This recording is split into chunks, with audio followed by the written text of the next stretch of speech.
Hi guys, today we will meet the world's dumbest criminals, from a robber who decided to burglarize a house full of karate black belts, to another who called to check if there was money in the cash register before the crime.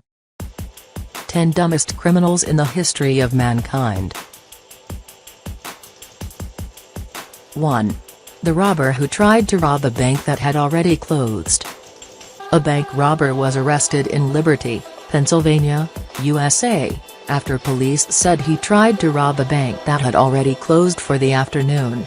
Christopher Allen Koch, 28, arrived at Citizens and Northern Bank around 11:40 a.m. and sat inside his car in the bank's parking lot for 20 minutes. But Koch had not read the opening hours, posted on the bank's door, and the bank closed at noon. He tried to enter the bank at 12:01 p.m., a minute too late. He was wearing ski mask and gloves and had a gun. Employees inside spotted Koch and got a license plate number that led police to him.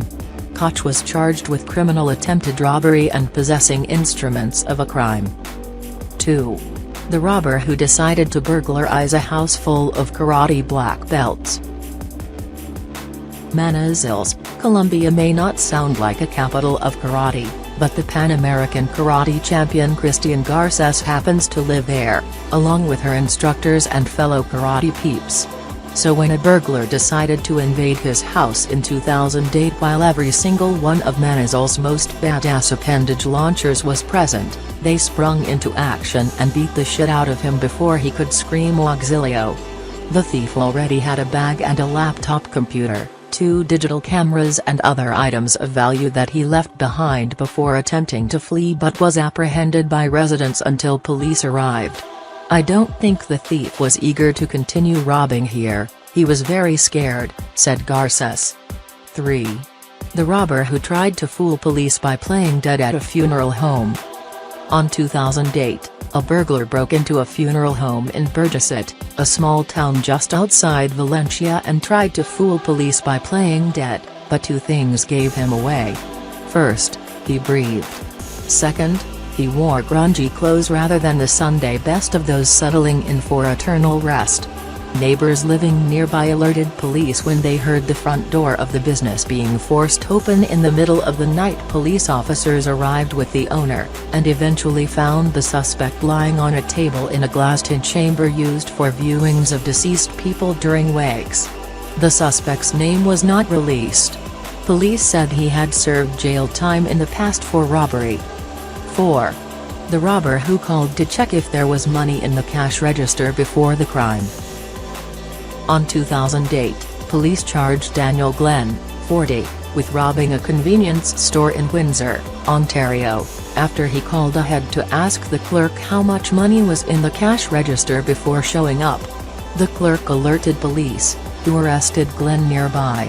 CanWest News Service reported Glenn was a suspect in 2 similar incidents where the thief called ahead to make sure the clerk had the money bagged and ready for him. 5. The burglar who wrote his own name on the crime scene. An 18-year-old burglar who vandalized a children's campsite building was caught because he wrote his name on a wall at the scene, a court has heard. Peter Addison, of Heaton Mersey, Stockport, and his friend Mark Ridgway of Poynton, Cheshire, smashed crockery and let off fire extinguishers.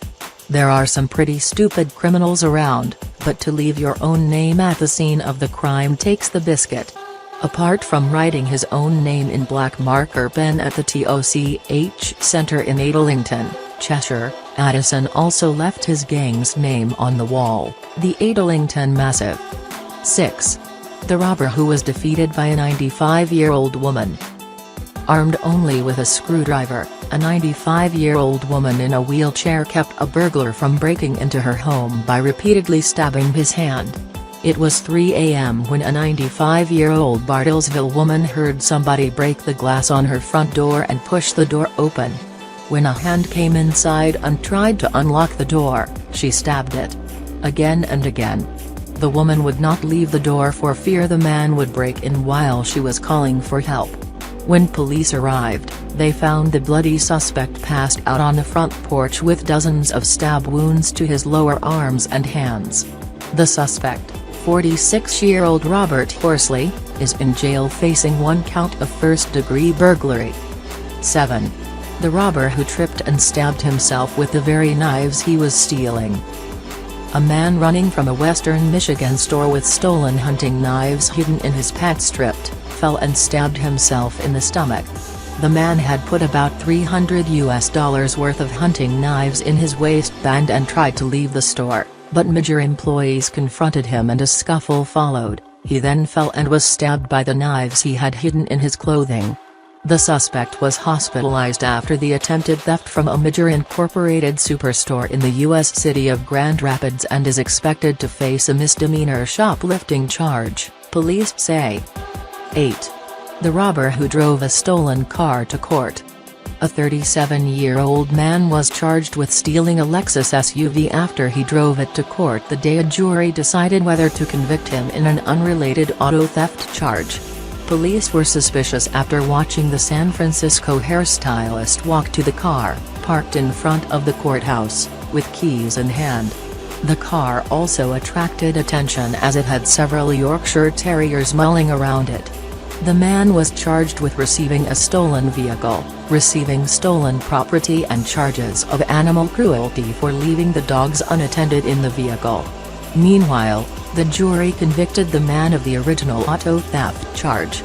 He was charged with possession of a Porsche Carrera, valued at $125,000, that had been stolen from a San Anselmo home.